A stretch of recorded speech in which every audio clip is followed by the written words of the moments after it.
Today's current date is May 22nd, 2025. And on May 22nd, 1996, the first Mission Impossible came out. So 29 years ago, today, the franchise began. And tonight, I got to see it end.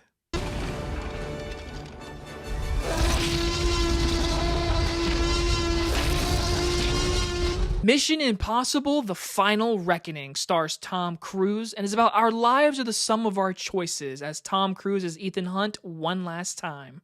From director Christopher McQuarrie, the man that brought you the last 3 Mission Impossibles, we are now finally talking about the newest Mission Impossible: The Final Reckoning. So this movie has been marketed as the last one, the end of Tom Cruise as Ethan Hunt. And the closer the release date got, the more I got excited for it, because I cannot lie to you. Ever since a kid, I grew up with this series. Like, I remember my mom and dad renting Mission Impossible 3 from Blockbuster, and I fell in love with it. I was like, this movie is so cool, it's so awesome, and I've grown up with this series. Like, seriously, it's just been an awesome series. It's been consistent as hell. We can all kind of agree that Mission Impossible 2 is the weakest, but it's still solid. It's a solid, good action movie, but it's not the best. Now we are here. I saw it tonight in IMAX with 200 plus people in my auditorium, and I'm here to tell you, this franchise, it stays consistent. But, I saw this movie about 6 hours ago, and I've been thinking about it, guys, and the only word I can really say to you is, it's better than most action movies you see nowadays, but I do admit I'm disappointed. And I'm not in like a real negative way, because I want to think about this movie more and more, but I want to do my review because I'm going to Texas tomorrow. So I'm going to sit here and tell you guys, listen, if you're a fan of action movies, you're a fan of this franchise, if you're a fan of just seeing movies, go see this one. Biggest screen possible, because that's what I did. I saw it in IMAX, and it was fantastic. Seriously, just the IMAX screen enhanced this movie for me. And seeing this series just come to an end, it was sad. It was sad. But again, I don't find this particular movie to be the best one. I'm going to go ahead and say that. So after my grade, I'm going to give you a ranking of the entire series after my ranking. After my grade. So let's get straight into the positives. First things first, Tom Cruise, he's an icon. He is Ethan Hunt. He's fantastic in this movie. This Ethan Hunt feels very finale. Like, this entire time you're watching this movie, you can just get a sense. Right when the opening shot happened, you're like, yeah, this is the last one. Because you feel it. And how Tom Cruise portrays Ethan Hunt in this movie, there's a sad part to him. There's a forgiving part of him. He has this mission with the AI that from the last movie going into this one.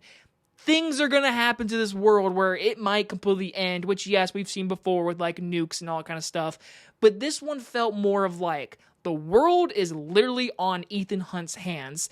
And I thought, for the most part, the movie did a very good job sending his character off. Without any spoilers, how this movie ended, I think they did the character justice. I think Ethan Hunt is going to go down as one of the best action heroes ever, especially this franchise. And I think Tom Cruise himself should be honored because, my God, the stunts involving the planes in the third act was insane. I couldn't imagine filming that and seeing my star just hanging off a plane and doing cartwheels and stunts. It was intense to watch, and I give it up to Tom Cruise. You gotta give it up to him. He puts his body on the line for the movie-going experience, and he did a fantastic job in that scene. It is amazing.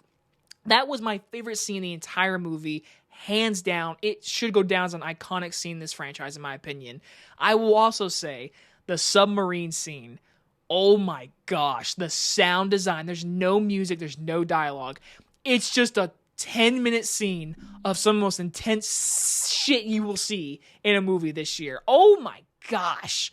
I'm claustrophobic, and watching this scene, my palms were sweating because I was like, fuck that. No, it was so well done by the director, the cinematographer, the sound designers, and sound mixers. Seriously, I mean, those 2 scenes, you gotta go to the movie theaters to witness that, because those were just I loved them. I loved those scenes. They were perfect in my opinion. Now, when it gets more into like other stuff, I will say that this movie is entertaining. It's got a good enough finale feel, especially as a fan of the franchise. I actually watched all the movies leading up to this one because I was like, you know what? I want to watch all 7 movies. And I'm glad I did because this one does call back to other movies, especially the first one and Mission Impossible 3. So if you're going to rewatch any of them, watch those 2 for sure. Watch all of them, especially the last one because the last one's part 1. But those 2 matter in a way without spoiling it because I found it to be that this movie said, hey, it is the finale to this story from the last movie, but it's also a completely goodbye to the series. And I like that. I do. I like that the movie took its time to say, hey, we're saying goodbye to this franchise. Like, this is the last one. But that also gets to my negatives. We'll get to in a second. Back into the positives. Everyone else is great in this movie. Haley Atwell, Simon Pegg, Ving Rhames, the girl Mantis from Guardians of the Galaxy, all very well done in this movie. And I will say the last 20 minutes, it felt like the last 10 minutes, I got a little choked up. I was like, man, this is it. And I liked how it ended. I liked how it wrapped everything up. I said, you know what? This is a very satisfying ending to this franchise. And with all that said, besides the amazing action that we do get in those 2 scenes, besides all that, I found everything else to be a bit of a mess. That first hour and a half is boring. This is a 2-hour and 50-minute movie. There is like an hour where there's no action and just exposition. And I understand what they're trying to do, but in the last movie, they made it to where you have a human villain and the AI completely be the bad guy, but there was always a sense of urgency. This movie is supposed to be a 3-day timeline, but how it was paced and edited together never felt that urgency. Like, this movie has barely any jokes. I'm not saying this movie has to be jokey, like, no. But I watched this franchise this past week. All those movies have really funny moments. They bring this team together, and honestly, that team chemistry is not in this movie. And that, to me, is really sad. For the last movie, you don't get that great team bond. Like, there is moments in this movie, but they're not together really until the 3rd act. Most of this movie, Tom Cruise is off by himself, and Simon Pegg and Haley Atwell are doing something else. And I wish for the final movie they didn't do that. I was not a fan of that.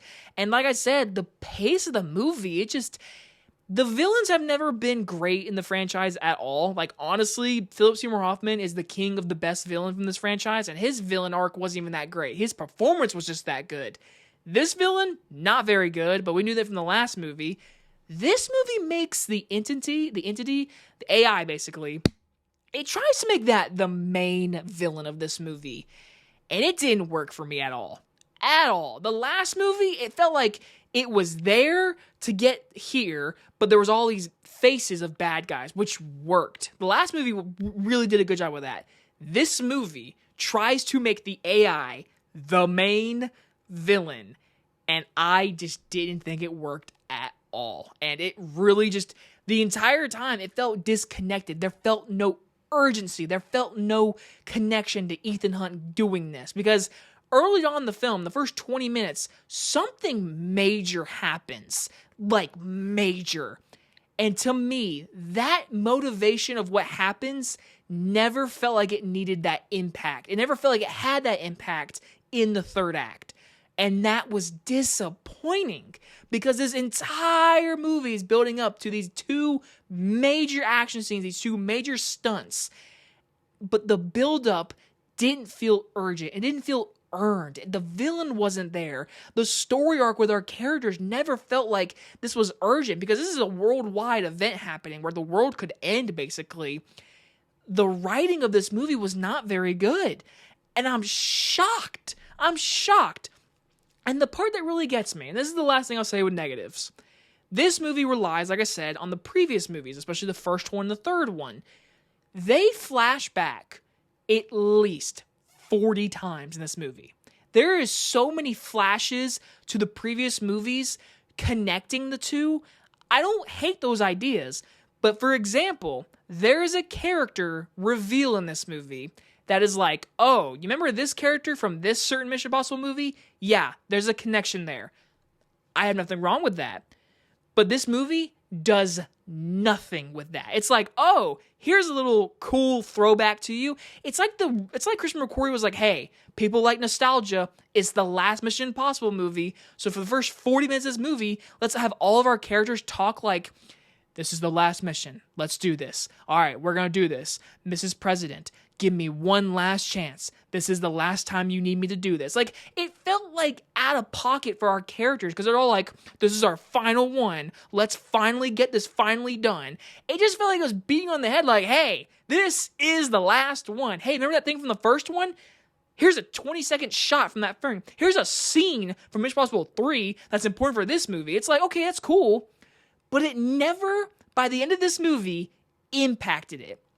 And I walked away saying it felt like a lazy writing day for Christian McQuarrie. It felt lazy. And I was like, I hate that in the last movie of this epic franchise, you're just going to rely on nostalgia, finale dialogue, and then do no action for only 2 major stunts. And those stunts, let me say, are amazing. They are the reason this movie cost $400 million. But I will say, I walk away disappointed. I'm going to give Mission Impossible: The Final Reckoning a B-.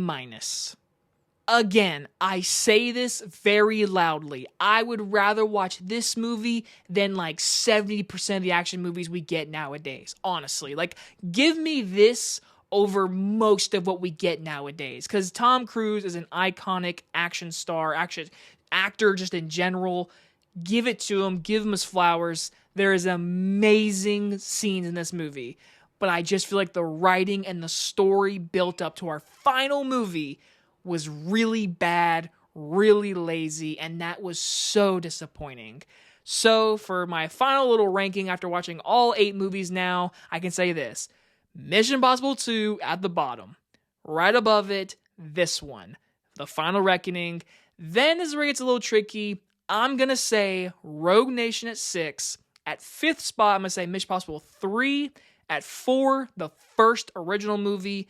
At 3, I'm going to go Dead Reckoning or Dead Reckoning Part 1. At 2, I'm going to go Fallout. And number 1, Ghost Protocol.